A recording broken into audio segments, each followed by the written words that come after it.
try and talk about the Parsha of the week and maybe get some insight for ourselves.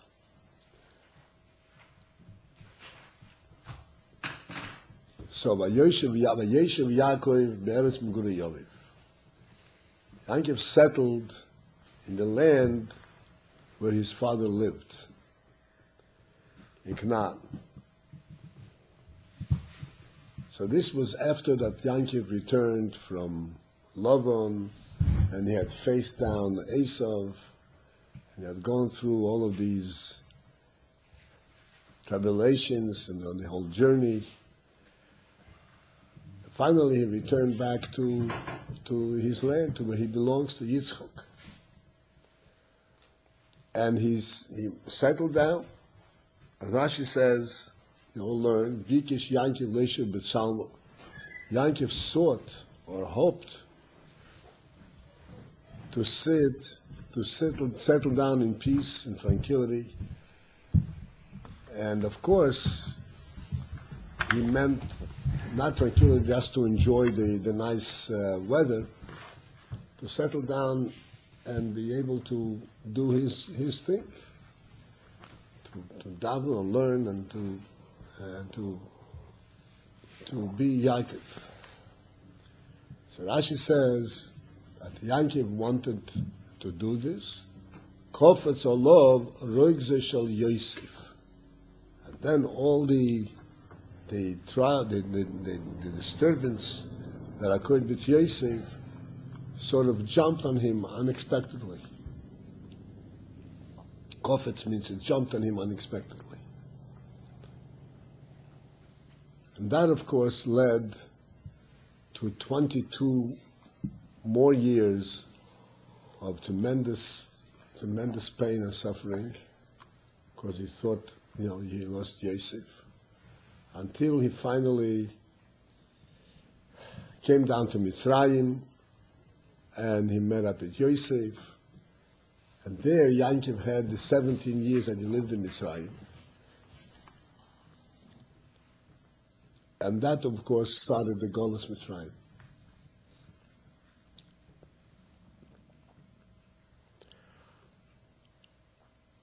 So the question of here is, there seems to be some kind of a link, connection between the fact that Yaakov wanted to settle down and the whole suffering that ensued due to Yosef. So one would think that this seems like there was something wrong with Yaakov wanted to settle down. And what is wrong with that? What is the connection between Yaakov settling down and the sale of Yosef and the whole story that continued, that ensued as a result? So the Rabbi explains in the Sikha that what the Torah is actually telling us is quite a different message.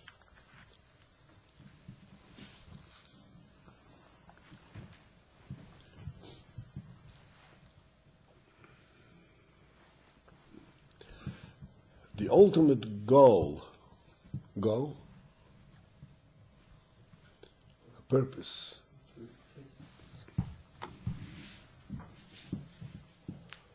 of Avodas Hashem, and of that of all tzaddikim and all yidden, is not just to be on a higher level spiritually. The ultimate goal is to establish and to transform, to change over the world, that the world should not be in contradiction to the truth of godliness, so that godliness will be revealed. After all, the world is a godly creation. The world didn't come out of nowhere on its own. It's a godly creation. and it represents a godly quality, but very, very deeply hidden. It's concealed. And the ultimate goal of all avodah is to reveal this godliness that's in the world. As the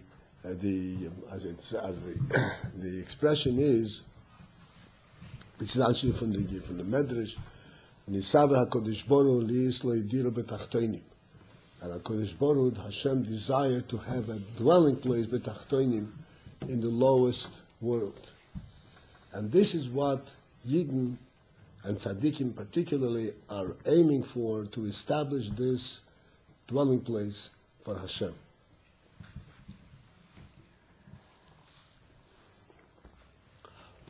This will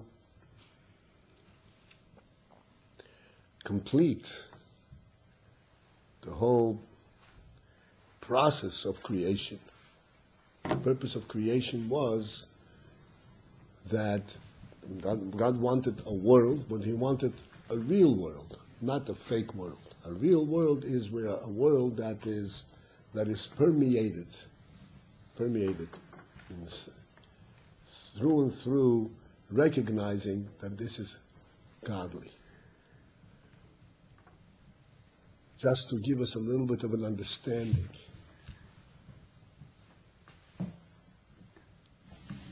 What does it mean that the world should be permeated with godliness?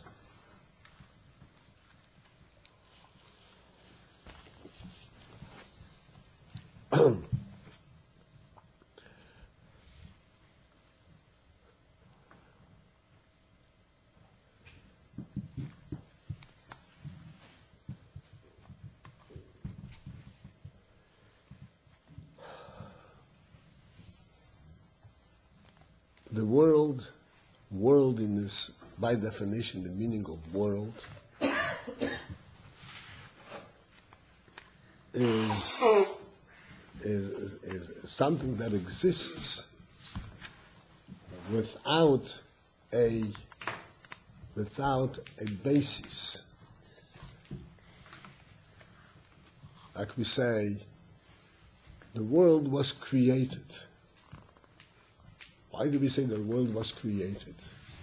Because there is nothing in the world that's contained in the world that can justify, can explain why the world is here. It's been created. Like we spoke the other day, pointed out that Avraham Avinu, when he was 3 years old, he already recognized that there has to be a creator to the world, because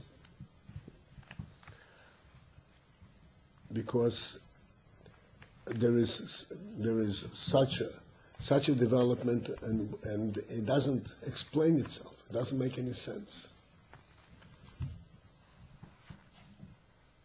So a world without godliness, this is similar to a body without a soul. A body without a soul is also a body, and it has all the parts of the human body. But it has absolutely no significance, no value.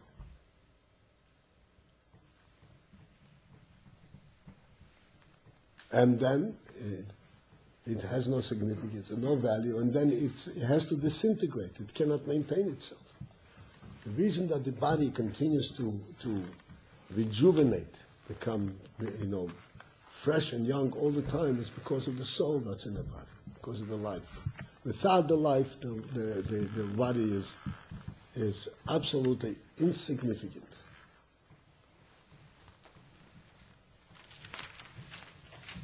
God created the world, and the world by itself can also be that body without a soul. And it is our duty, and this is the mission that the VaYeishev gave us, to bring this soul into the world and to give the world life.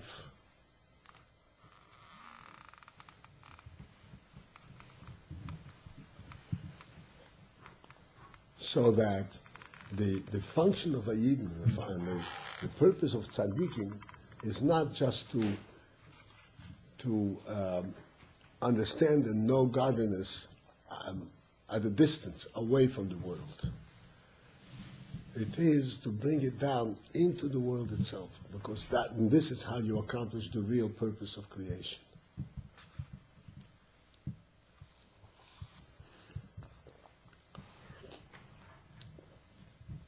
So when Yankov wanted to settle down, that meant that he wanted to settle down and wanted to bring the conclusion, the accomplishment, for the end of this whole journey. And conclusively, he says he'll settle down in the land, and this way he will connect godliness with the world in which he lives.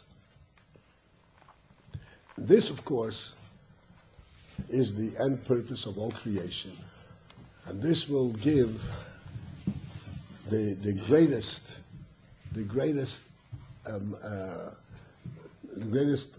experience in life is when you experience godliness through the world. This is what Yankov wanted at that time. And then Kofetz Olav Rugze Shel Yosef, and the entire episode of VaYeishev, and the disturbance of VaYeishev jumped on him. Huh?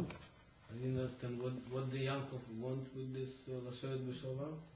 He wanted to settle down, which means he wanted to establish godliness in the world, to settle down in the world. Godliness? Yeah, but you settle down, not to be separate from the world, but to settle down. And what is the purpose of that? To settle down, it means that he would then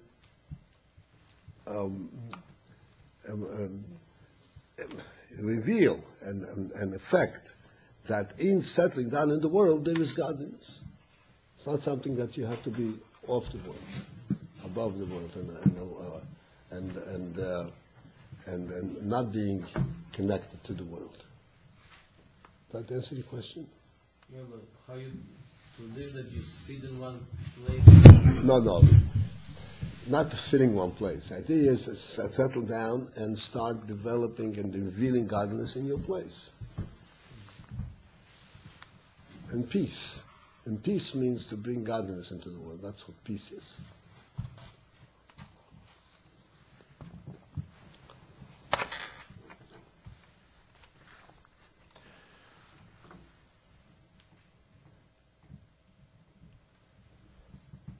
So, what is the disturbance of Yosef?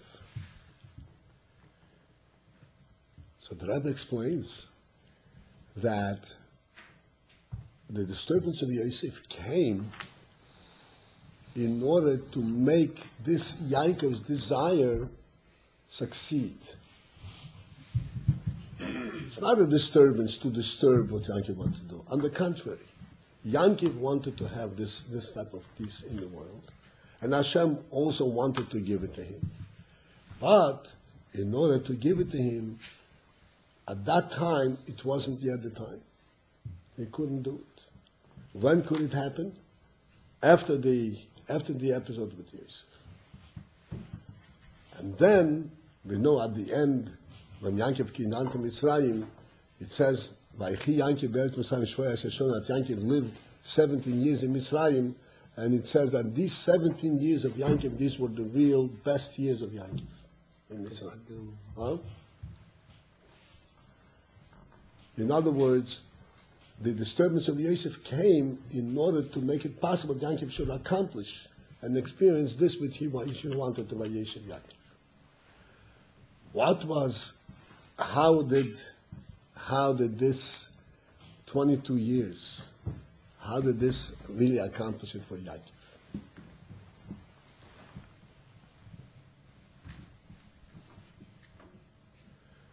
What happened in this period? Yosef, Yankov's son, was sold into slavery, into Mitzrayim. Mitzrayim was morally the lowest land or in the world. What morally means?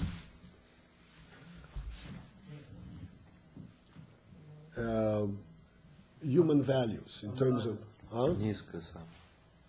Морально. morality. Да, морально. It was the lowest land. It was full of Avodah Zarah and all kinds of different things. And he was VaYeishev alone, and he was a young boy. He was 17 years old at the time. And he was a slave, which means that he had to be following and obeying the rules of the house in which he worked. And then from that slavery, you know what happened? That then afterwards he was accused of doing something inappropriate, something immoral, and he was thrown into a dungeon, to jail, which is even lower than the slave. And in jail he was there also a few years. And then afterwards he was taken out of the jail and he became king. So Yosef, in these 22 years, went through the most extreme aspects of life in the world possible, from being a slave, from being a slave in prison to being a king. And throughout this entire period, not only a king, he was not just a king in Israel, he was a king who was instrumental in saving the whole world from famine, from starvation. You know the story?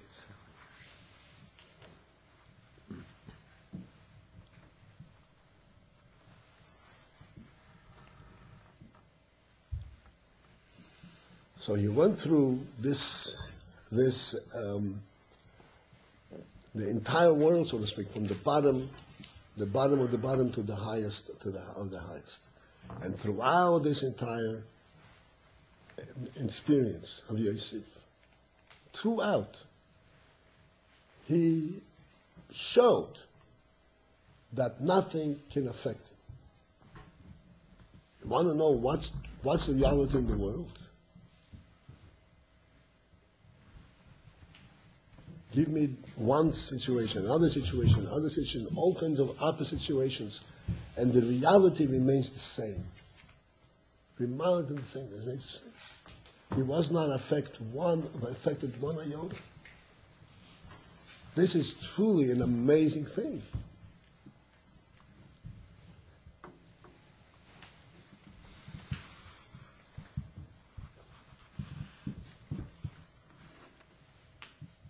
Usually a person understands, he concentrates, he contemplates, he's mizboinen, and he understands a certain truth. Then the situation changes. And he's disturbed from his bonus. He has to start all over again and figure out what's going on. Because first he thought, this is the situation, this is the truth. Now he's been moved to a whole different situation. He was a slave. Now he's in dungeon. Now he's a prisoner, accused of immorality, wrongly accused of immorality, falsely. So he's totally at a loss. What's going on? Where is God? So he has to now rethink and try to convince himself and try to give himself some kind of an explanation. It's a new view, a new situation. So you would think he has to recreate, do something to understand the situation from a new perspective. And then, of course, the next step. If the reality of God in the world were based on some kind of an intellectual thought, it would have to change. Because the situation by Yosef changed so dramatically, so drastically. It was totally abnormal. And yet, Nothing changed for Yosef. Throughout the whole time. Throughout the whole time.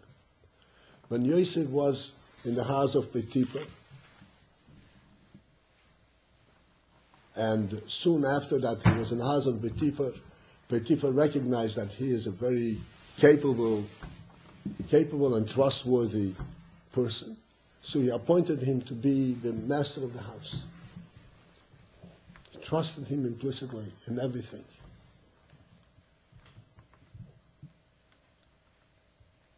And Potiphar, the Torah describes that Potiphar recognized, what did he recognize by Yosef? What did he see? He saw that Yosef is constantly mentioning God's name. Here he is a little kid, and he is working as a slave in his house. And Yosef is constantly saying, thank God, please God, and so forth. Shem Shomayim, Rashi says, Shem Shomayim shogol b'fiv. That's what Rashi brings down. And Potiphar recognized, Hashem Yitei, Hashem is with him, whatever he does. So in other words, here he was taken away from his father's house, and he was sold by his brothers into slavery. And he was purchased by this Potiphar. And he has only one track mind. He doesn't question the whole thing. What happened? Why did they do this to me? What? Nothing. Everything. He knows only one truth. The only one truth is the Rabbi Hashem Shomayim Shogol B'fiv. The Rabbi that Hashem carried this whole thing through. And if Hashem carried it through, then I'm following in the direction that Hashem is leading me. It makes no difference where He is leading me. Hashem Shemayim Shogol B'fiv. And then Potiphar said, Hashem Yitei, his success, he's very successful. Why is he successful? Because Hashem Yitei, Hashem is with him. How does he know it's Hashem with him? For two reasons. One is because Yosef is constantly mentioning Hashem's name. And the other is that his success is not normal, not natural. Whatever he does is successful. Not that he's an expert in one thing or another thing. He's an expert in everything. He's a cook, he's a server, he's a healer, he's a talker, everything. Whatever needs to be done, he's doing it. It becomes successful.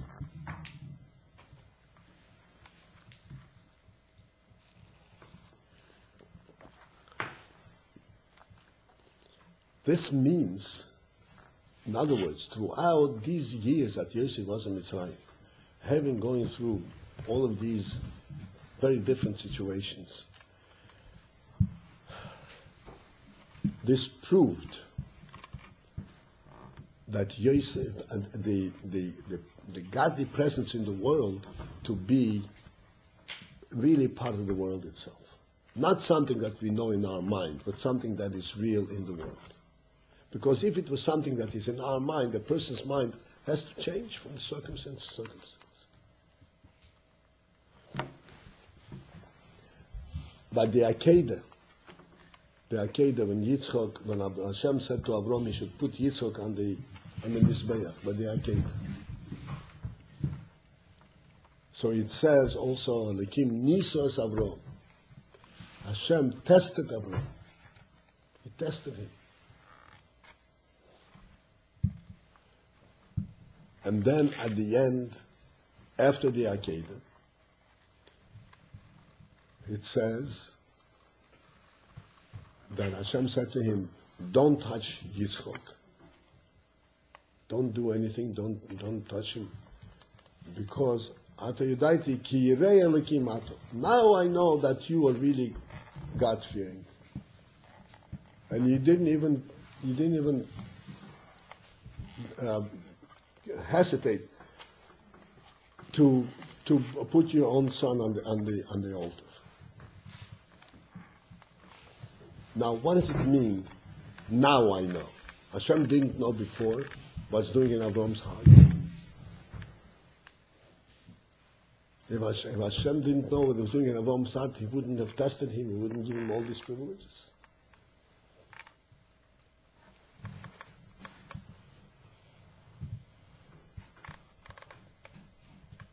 Hashem wanted that Avraham, what was doing in Avram's heart, Hashem knew very well. And Avraham knew very well what was doing in his heart. But Hashem wanted that Avram should experience in the open that which he has in his heart. Many times we have things in our heart. We believe.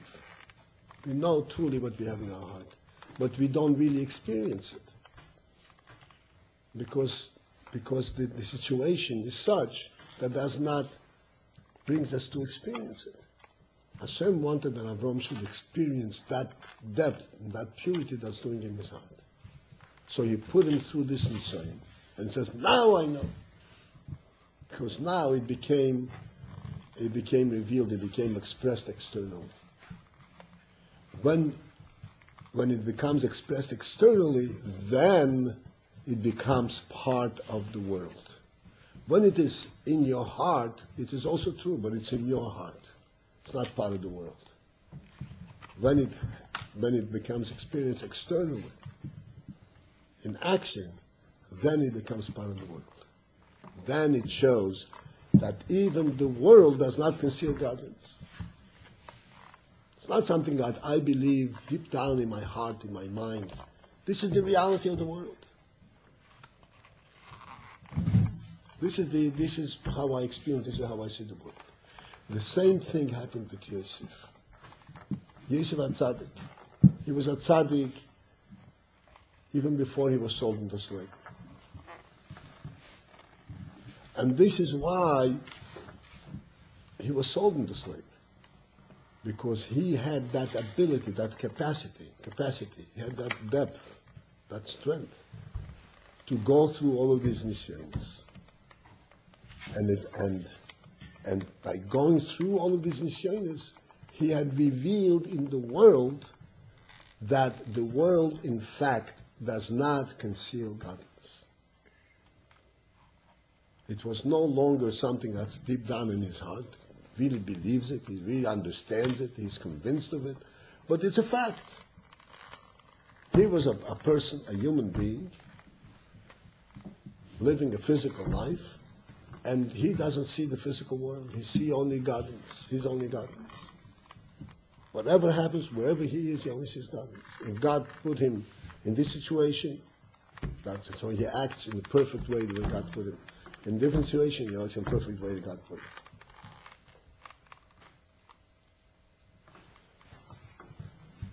So then, after that, Yosef went through that whole episode, the whole period. Therefore, through Yosef, it was shown clearly in the world this principle that the world and God is one thing. This is when Yankov was able to get that which he wanted to get in the beginning by VaYeishev Yankov. That time Yankov couldn't get it yet, even though Yankov deep down in his heart he knew he knew only Hashem. He was a Markom. But to get this which he wanted by VaYeishev Yankov, he had to go through the entire episode. It had to be revealed not just in mind and heart, but in actual life, in actual physical life. And this is what the shot over here is. Yankov wanted VaYeishev Yankov. And the Rebbe, in order to give Yankov that which he wants to get, VaYeishev Yankov, Chofetz Olav Ruzah Yosef. So then this episode of Yosef came up totally unexpectedly. And Yankov sat for 22 years in mourning for Yosef. And then finally, when he came to Mitzrayim, then Yankov saw, aha, now I see this which I thought I had 22 years ago. Now I see that I really have it. Because my son Yosef, showed what the truth of Yankiv is. It's a reality. It's a perfect reality. And this is what happened later on.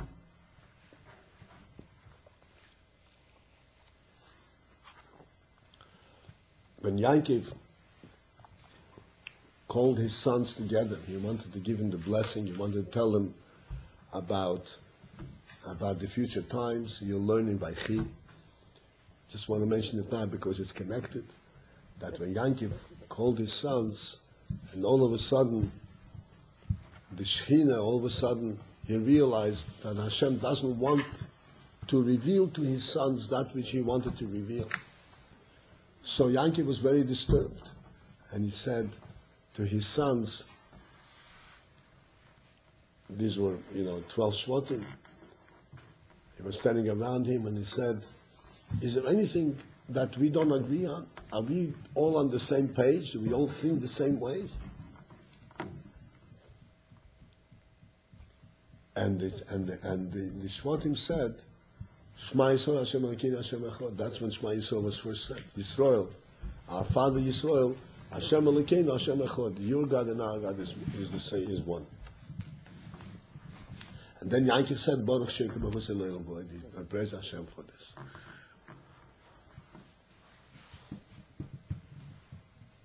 In other words, this is when Yankiv had received full satisfaction, full confirmation of this in VaYeishev Yankiv, that Yankiv has accomplished this principle, that he brought, connected Hashem and with the world, so that by him, all 12 sons, not like by Avraham there was Ishmael, and by Yitzhak there was Esau, by him all 12 sons were all in the same, all together, all with him, all Evdei Hashem. That means that it is established permanently. And as a matter of fact, this life of Yankiv and VaYeishev, this was the preparation that ultimately led to Matan Torah. This was what made possible later on to have Matan Torah.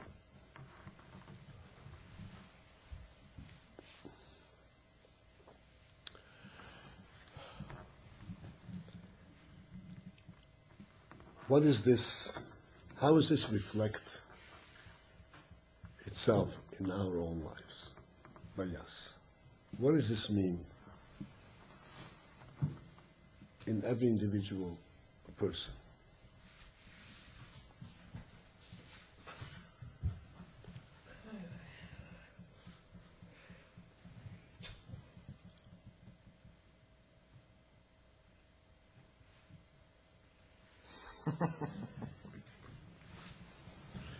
What does this mean? And I'd like you to think together and understand this scene.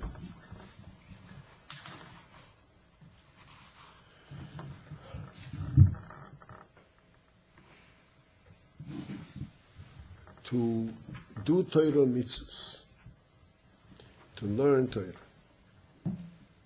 to overcome the various interests, I don't want to say temptations, interests that a person has. It's a constant battle. I mentioned it yesterday. It's a battle. Because a person has a neshama and he has a guf. Nefesh Alkis, Nefesh Abamis. And the Nefesh Alkis explains, shows something to him, the Shabbamis complains and says, wait, you're forgetting me.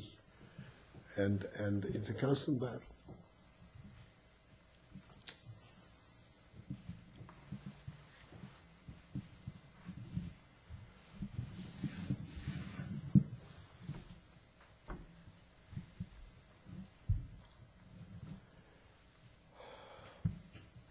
It appears many times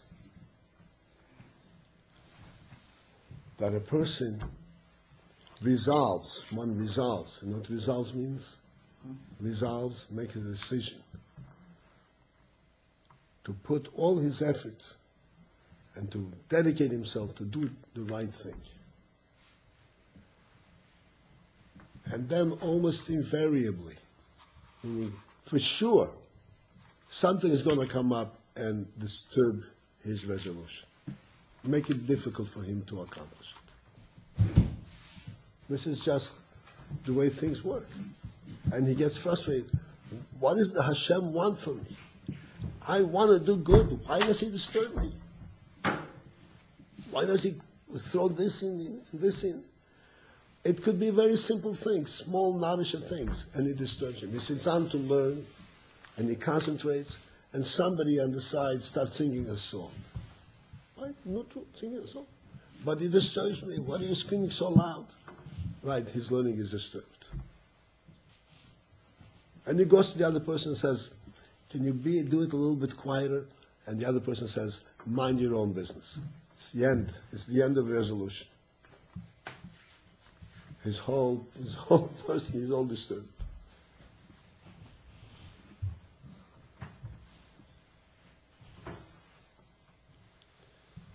This is, so to speak, a small experience that we have constantly. And we have much bigger experiences. Every time, everything that we need to accomplish, everything that we need and you know is the right thing, the right thing does not come by itself. This is a klal godel. This is a rule in life. It says in Chassidus, the Rabbi speaks about this. Chinom. Chinom means for free. Translate chinom. Besplatno. Yeah, for nothing. For free, you get only klipa, the world. That you get for free. Avodas Hashem is never free. Just like going up a mountain requires effort. Going down the mountain, it goes much easier. Anything that has to do with the world, to get involved in the world, that's easy. And when you see things going easy, then it means you're going down, not up. What goes up requires effort. Up requires effort. You have to focus and do work. And when you go up, there's all kinds of obstacles. This is the normal thing. So you get frustrated and you say, why are there obstacles? This is something which many times came to me. People come and say, why is Hashem? I'm trying to do all the good things. Does Hashem want me to do it? He doesn't want me to do it. Why am I being disturbed all the time? Biggest Yankiv Leactures b'Shalom, Yankiv wants to sit in peace. Is it a good thing? It's a good thing. So why Hashem would disturb it for me?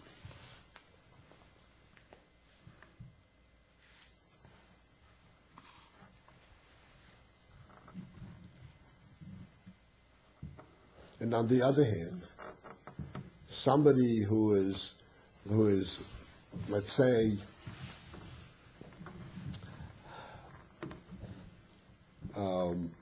learning Torah, but is learning Torah not because he wants to get to understand Torah and become part of Torah. He's learning Torah in order you've learned that you can learn Torah lishma, with the true dedication. You can learn Torah in order to get a covet and to become a big person. Then it goes easy. He is always encouraged. He is always enthusiastic. He gets up in the morning and he goes to learn, and then he finishes a certain course and he gets a mark and everything is going fine. The minute one starts learning for the sake of learning, in order to absorb, in order to elevate himself and become, the Torah should affect him and should elevate him spiritually, that's when all the problems start.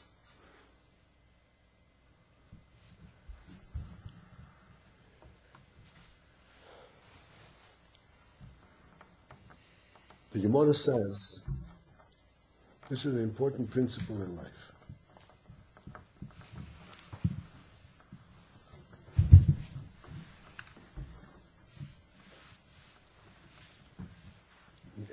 Remind your neighbor also. I'd like everybody to hear this.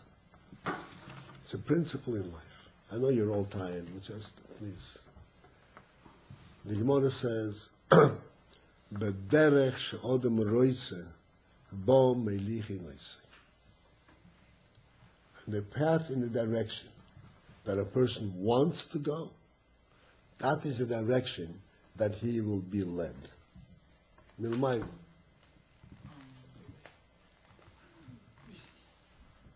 What does it mean, want? Choose your path, the way you want to go.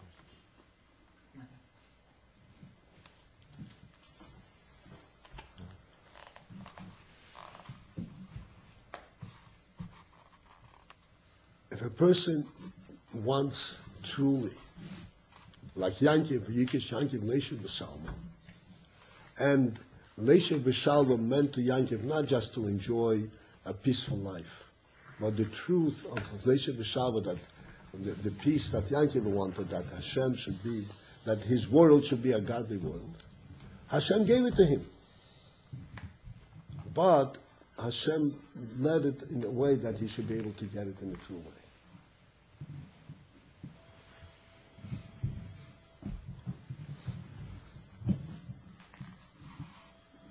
The direction in which Hashem leads us, leads every one of us, is in that direction that we truly deep down want. If we truly want a pure life, a godly life, if you truly want to not understand Torah, not Torah and Hasidus and lead a life of a godly life, then ultimately this is the direction that we will be led. We don't always understand how that happens because we come through all kinds of obstacles, all kinds of nisyonos, and we don't understand how these nisyonos are in fact those means by which we reach that point.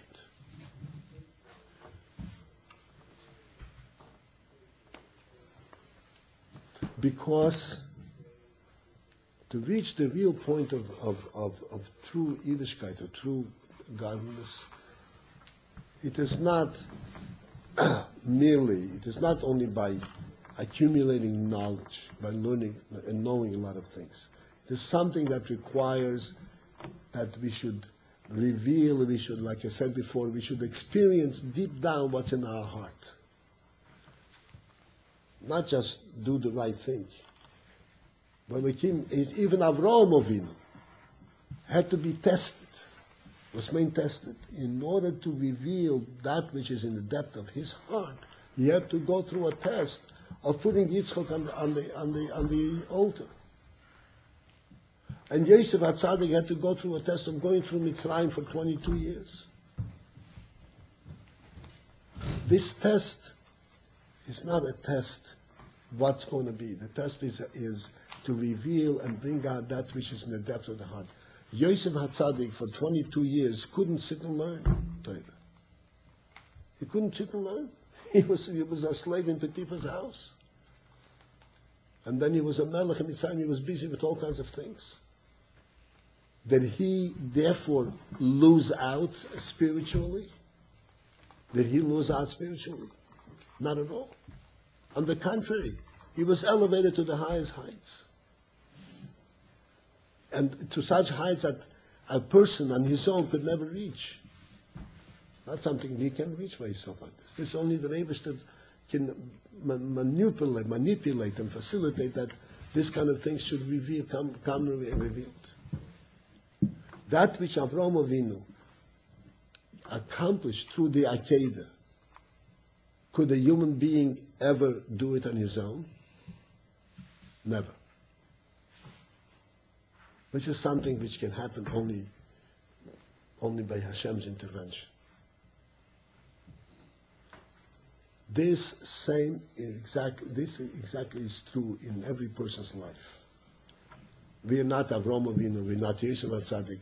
We are Yankel Todres, whoever we are. Everyone in his own level. And each one of us we all want to be good people. We all want to be good. And we have, deep down in our hearts, in our minds, we really believe we really recognize the truth of God in us. And we really want it. How is it going to be revealed?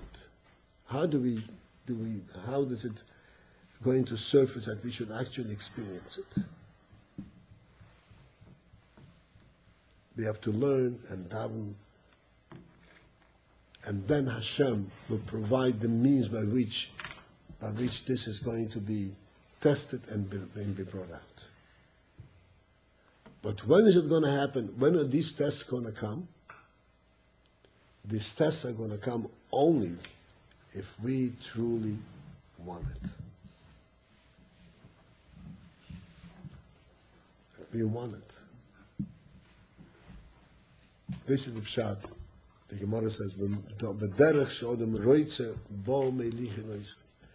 ultimately, a person goes on the path that he really, really wants. That's because that path, the path that a person really wants deep down, he cannot lead himself into it. Because he thinks you have to go this way, but really you have to go this way. He's being led milmayim. Everything that a person experiences, every disturbance. The Gemara says that a person puts his hand into his pocket, he wants to take out a nickel, and the dime comes in his hand. So he gets frustrated, right? Didn't want a dime, I wanted a nickel. Right? It's a joke, right? The Gemara says even that is a sign. Every little thing.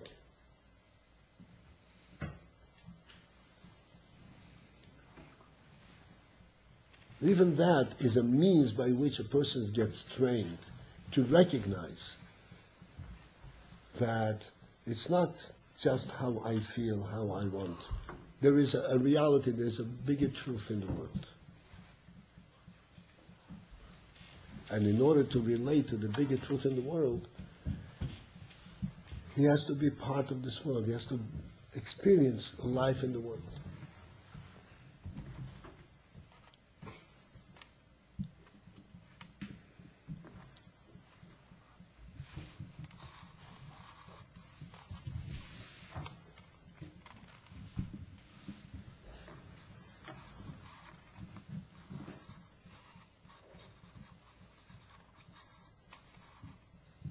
We all know this principle that, I told you the story, I think I told you the story. There was a Chosid came to the Tzemach Tzedek, and he said, Rebbe, what should I do? I don't want to learn. So Tzemach Tzedek answered him,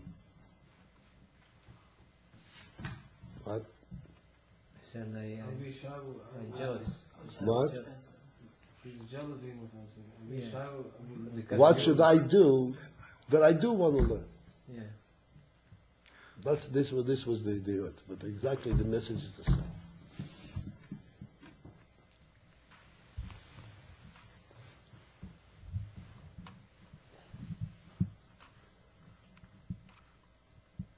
Alter Rebbe says in Tanya, which we're going to learn very soon,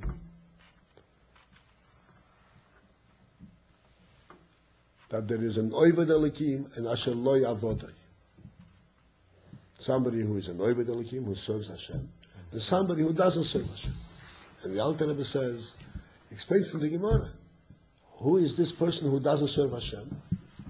He doesn't do mitzvahs, he doesn't learn Torah, Chas v'Shalom. He does everything right. He does everything right just the way he is used to doing it.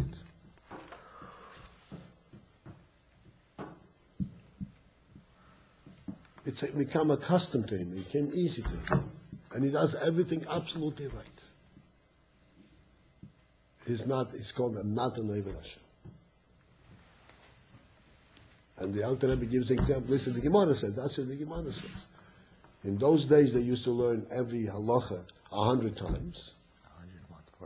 And one who learns the halacha 100 times is called Asher Lo Yavodai. He does serving Hashem.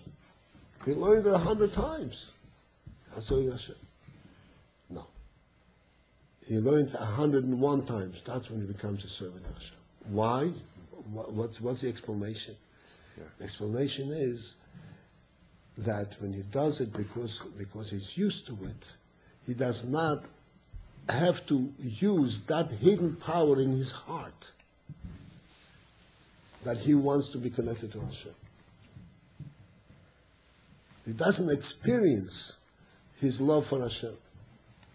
He's just used to it. This little bit of experience, this nisoyin, is worth more than the other 100 times.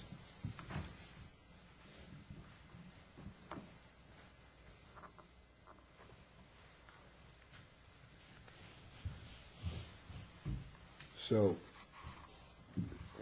for us here in Yeshiva, everybody here has come to accomplish and to break through their own limits. Each one has our nisyonos. Each one has a nisyon of Avraham Avinu, VaYeishev. These are all nisyonos that are instrumental, are a means by which we grow up, we become real people. We become real people that we are not asking ourselves, what do I like? What do I prefer? Where is it more comfortable? I ask, what is the right thing to do? What does Hashem want me to do? And that's what I do regardless of the difficulty, because that's what I want to be. I want to go in that direction. This is the most powerful thing that we can have.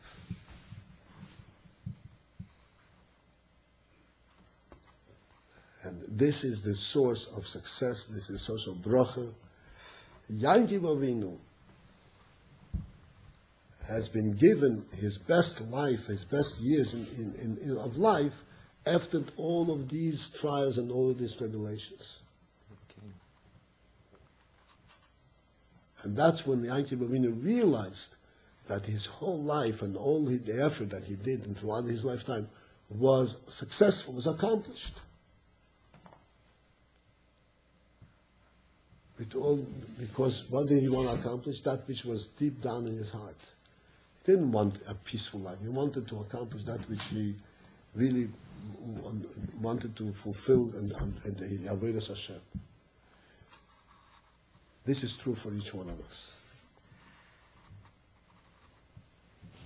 When things seem to be difficult and things seem to be discouraging, this is when one has to reflect back in his own mind, in his own heart. Am I trying to do this because it's pleasant, or am I trying to do this because it's the truth? And if it's the truth, I have to have such a power of the truth to do it even if it's not pleasant. And this part of the truth that I use at that time, this is what becomes my greatest blessing, my greatest strength.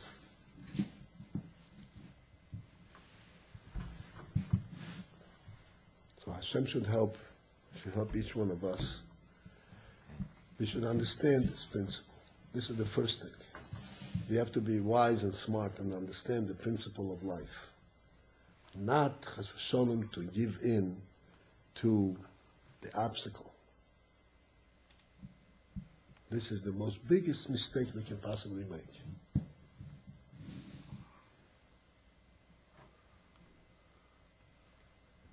To recognize what it is, what is the meaning of this obstacle.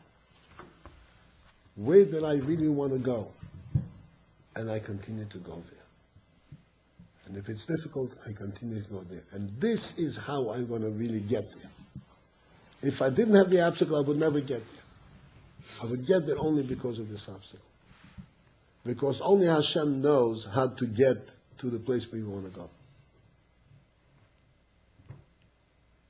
Only Hashem knew where Avram really wanted to go, and he brought Avram to that high Madrig.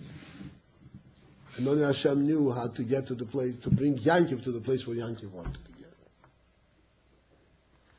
And only Hashem knows how to bring us, each one of us, to the place where we want to get to, and the place that's good for us.